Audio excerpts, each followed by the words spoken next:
যেখানে এখনো আমাদেরকে একটা রাষ্ট্রের মৌলিক যে অবস্থান সেটাকে নিয়ে এখনো কথা বলতে হচ্ছে।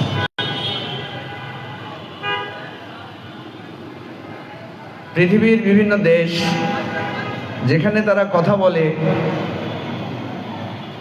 তাদের আবিষ্কার নিয়ে, যেখানে তারা ভাবে তারা পৃথিবীতে অর্থনীতিতে সমৃদ্ধিতে কত বড় হবে, সেখানে আমরা দেশ হিসাবে এখনো ভাবি আমার দেশের মানুষ ঠিকমতো খেতে পারবে কিনা, ঠিকমতো একটা ভূমিকম্প হলে সে বাঁচবে কিনা, একটা বড় বৃষ্টি হলে রাস্তায় পানি উঠবে কিনা, শীত যদি বেশি হয় শীতের প্রকোপে মানুষ মারা যাবে কিনা, মানুষ বেঁচে থাকবে কিনা, এই ধরনের জীবন সংগ্রাম নিয়ে আমাদেরকে এখনো চলতে হচ্ছে। আমরা কি এই অবস্থায় চলার জন্যই এই পৃথিবীতে জন্ম নিয়েছি? আমরা কি এই দুঃখ কষ্টে সারা জীবন পড়ে থাকবো সেজন্যই এই বাংলাদেশে জন্ম নিয়েছি? নিশ্চয়ই সেটা না।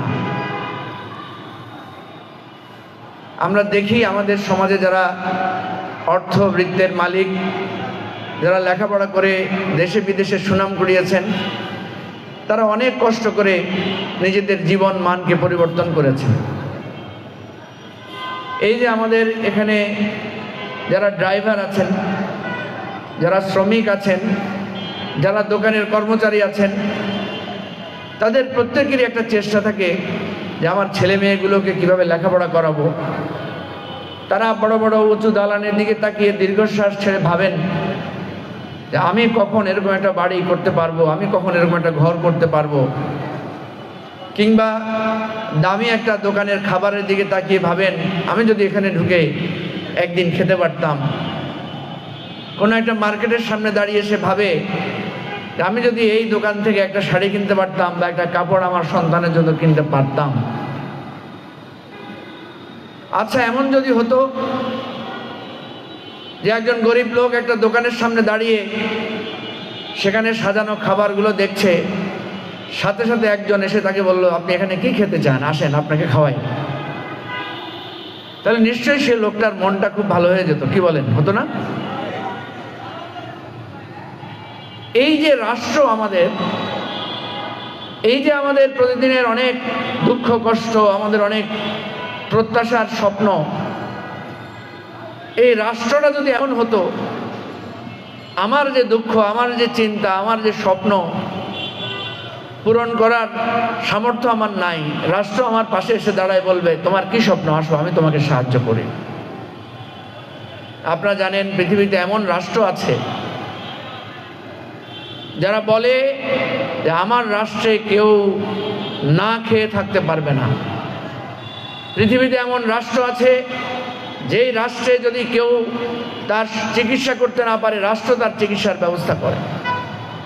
পৃথিবীতে এমন রাষ্ট্র আছে যেই রাষ্ট্র কোনো একজন সন্তান যদি লেখাপড়া করতে না পারে, অর্থের অভাবে যদি তার সুচিকিৎসা না হয়, রাষ্ট্র তার লেখাপড়া এবং চিকিৎসার ব্যবস্থা করে। আমরা কি সেরকম একটা রাষ্ট্র বানাতে পারি না? আমরা কি সেরকম একটা রাষ্ট্র গড়ে উঠতে পারি না?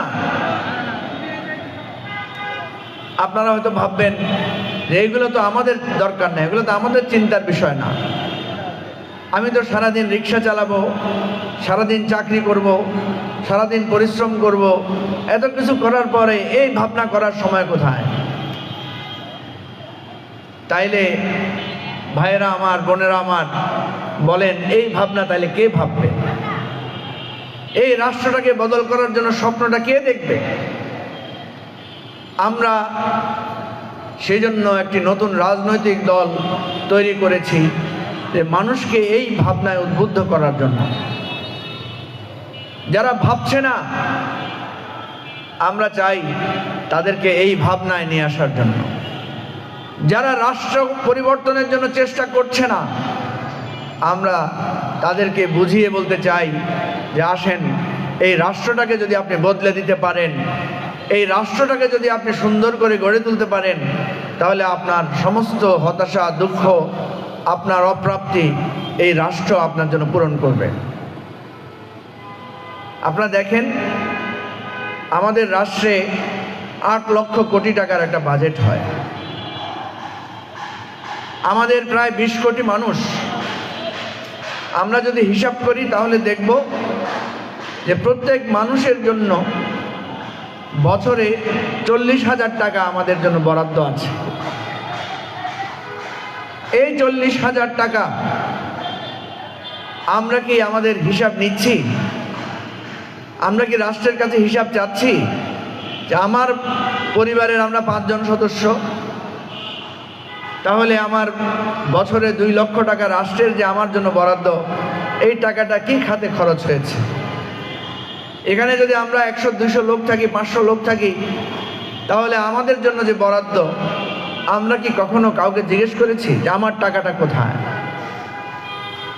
কি কাজে আমার এই টাকাটা, অর্থটা ব্যয় হয়েছে? আমরা কখনো এগুলো নিয়ে চিন্তা করার সুযোগ পাই না।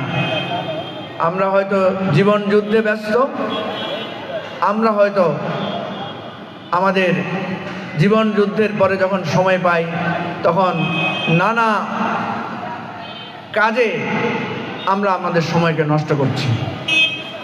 প্রিয় ভাই বোনেরা, কিন্তু দেখেন, যখন খুব বৃষ্টি হয়, রাস্তায় পানি ওঠে, আপনি যখন হাঁটতে পারেন না, তখন আপনি গালি দেন। যখন রাস্তায় জ্যাম হয়ে থাকে, আধা ঘন্টা আপনি বসে থাকেন, আপনার কাজ করতে পারেন না, স্কুলে যেতে পারেন না বাচ্চাকে নিয়ে, অফিসে ঠিকমতো যেতে পারেন না, তখন আপনি গালি দেন যে এই রাষ্ট্রটা ঠিকমতো কাজ করে না কোনো কিছু। আপনি যখন একটা কাজের জন্য কোনো একটা অফিসে যান, লাইন ধরে দাঁড়িয়ে থাকেন ঘন্টার পর ঘন্টা, ঘামে ভিজে শরীর দুর্বল হয়ে পড়ে, তখন আপনি এই রাষ্ট্রকে গালি দেন যে এই রাষ্ট্রে আমার কি অধিকার, আমার কোনো কাজের সুযোগ নাই। এই যে আমার বয়স বৃদ্ধি আন্দোলনের ছাত্র ছাত্রী ভাই বোনেরা যে কথাটা বললেন, তারা রাস্তায় বসে আছেন, আন্দোলন করছেন, তাদের কথা শোনার জন্য এই রাষ্ট্রের কারো কোনো উদ্বেগ নাই, রাষ্ট্রের কারো কোনো গরজ নাই। অথচ রাষ্ট্র তো এমন হওয়ার কথা, একজন ছাত্র যখন রাস্তায় বসে আছে তাকে জিজ্ঞেস করার কথা যে তোমার তো পড়ার টেবিলে থাকার কথা, তোমার তো তোমার মায়ের পাশে, বাবার পাশে, তোমার সন্তানের পাশে থাকার কথা, তুমি রাস্তায় এসে বসে আছো কেন? রাষ্ট্রের লোকেরা এসে তাকে জিজ্ঞেস করার কথা।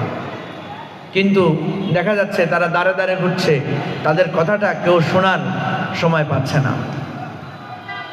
তাহলে এই রাষ্ট্রটাকে কে তৈরি করবে? এই রাষ্ট্রকে তার জনগণের জন্য সেই একটা আবেগ নিয়ে, সে একটা দায়িত্ব নিয়ে চিন্তা করার জন্য তৈরি করবে কে? আমরা সবাই যদি দায়িত্ব এড়িয়ে যাই, আমরা সবাই যদি নিজের কাজে ব্যস্ত থাকি, তাহলে এই রাস্তায় পানি আরো উঠবে, তাহলে ভূমিকম্প দিনের পর দিন হবে। একটা দালান যেভাবে উঠছে, ভেঙে চুরমার হয়ে আমাদের জীবনকে, আমাদের কর্মক্ষমতাকে ধ্বংস করে দেবে, নষ্ট করে দেবে। প্রিয় ভাই বোনেরা, তাই আমরা বলছি যে এই দেশটা 55 বছরে অনেক চড়াই উতরাই পেরিয়ে আমরা এখানে এসেছি। আমরা অপ্রয়োজনে যুদ্ধ করেছি, লড়াই করেছি। আমরা একজন আরেকজনের ধ্বংস করার জন্য মিছিল করেছি। অমুকের চামড়া তুলে নেব আমরা, অমুকের বংশ করে দেব ধ্বংস। এই ধরনের স্লোগান দিয়ে আমরা একে অপরের বিরুদ্ধে লড়াই করেছি। কিন্তু আমাদের উচিত ছিল একে অপরের সাথে হাত মিলিয়ে আমাদের অধিকারের জন্য সংগ্রাম করা। এবি পার্টির বক্তব্য হচ্ছে অধিকার প্রতিষ্ঠার সংগ্রাম। এবি পার্টির আহ্বান হচ্ছে অধিকার প্রতিষ্ঠার মাধ্যমে একটা কল্যাণ রাষ্ট্র প্রতিষ্ঠা করা। আমি আপনাদেরকে অনুরোধ করব, আসেন আপনারা সবাই প্রতিদিন এগুলো নিয়ে ভাবেন, আমাদের সমস্যাগুলোর কিভাবে সমাধান হবে। আপনি যেমন আপনার ব্যক্তিগত একটা সমস্যা নিয়ে খুব ভাবেন, আপনার একটা জমি কেউ দখল করে ফেললে আপনি সেটা দখলমুক্ত করার জন্য অনেক দৌড়ান। আপনার এই দেশটাকে গড়ার জন্য আপনাকে ভাবতে হবে কিভাবে দরিদ্র লোকদের দারিদ্র দূর করা যায়, কিভাবে রাস্তার জ্যাম বন্ধ করা যায়, জ্যাম মুক্ত করা যায়, কিভাবে শীতের কালে মানুষের কষ্ট লাঘব করে তাদের জন্য একটা নিরাপদ আবাস গড়ে তোলা যায়। এগুলো আমাদের ভাবার দায়িত্ব। আমরা যদি এগুলো ভাবতে পারি, সমাধান করতে পারি, তাহলে দেখবেন ধীরে ধীরে আমাদের সমাজটা পরিবর্তন হবে, সমাজের কষ্ট কমে যাবে, ছিনতাই চুরি বন্ধ হয়ে যাবে, আমাদের এই দেশটা ধীরে ধীরে একটা শান্তির আবাসে পরিণত হবে। এত থানা পুলিশ আমাদের কেন লাগে? এত পুলিশ, তারপরে কি চুরি বন্ধ হয়? এত মসজিদ মাদ্রাসা, এত ওয়াজ নসিহত, এত ভালো ভালো কথা, তবুও কি আমাদের ছিনতাই, রাহাজানি, নারীর সম্ভ্রম হানি বন্ধ হচ্ছে? আসল সমস্যা হচ্ছে আমাদের অর্থনৈতিক সংকটটা আমাদেরকে দূর করতে হবে।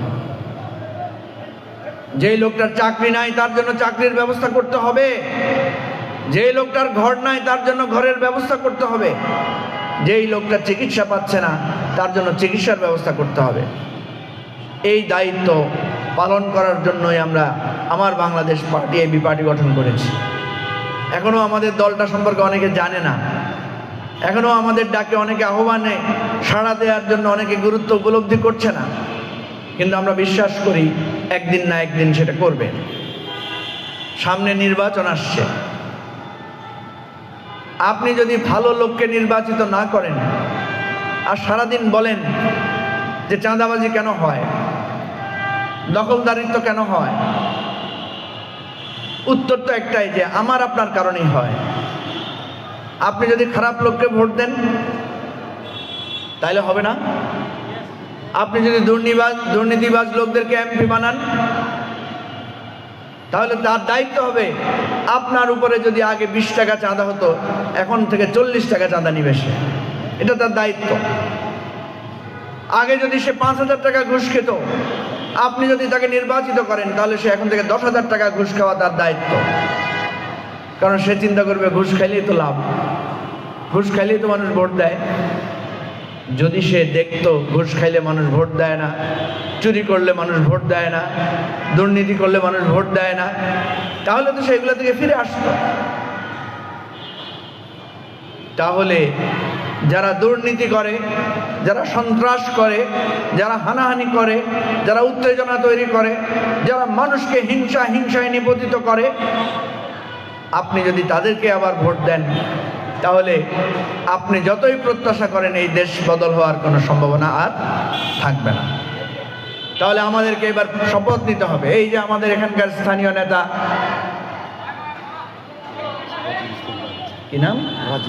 রাজিউল ইসলাম রাজ, আমাদের এখানে আব্দুল হালিম নান্নু আছেন, এখানে আপনাদের স্থানীয় অনেক নেতারা আছেন। আপনারা তাদের সাথে মিলে এই সমাজকে পরিবর্তনের জন্য যদি সিদ্ধান্ত নিতে পারেন তাহলে দেখবেন আমরা একটা নতুন বাংলাদেশের যাত্রা শুরু করতে পারব। আমাদের বীর শহীদেরা যে রক্ত দিয়েছে, তারা যে জীবন দিয়েছে, তারা যে একটা নতুন বাংলাদেশের স্বপ্ন দেখেছে, এই স্বপ্ন তখনই সফল হবে যখন আমরা সবাই একতাবদ্ধ হয়ে দেশটাকে বদল করার জন্য আমরা সিদ্ধান্ত নেব।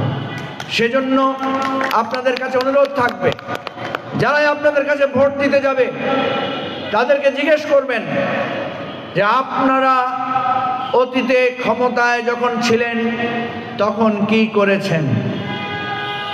আপনারা তাদেরকে জিজ্ঞেস করবেন আপনারা কেন একে অপরের বিরুদ্ধে স্লোগান দেন, আমাদের অধিকারের কথা কেন বলেন না, আমাদের লোডশেডিং এর সমস্যার কথা কেন বলেন না, কেন আপনাদের নেতার নামে স্লোগান দেন।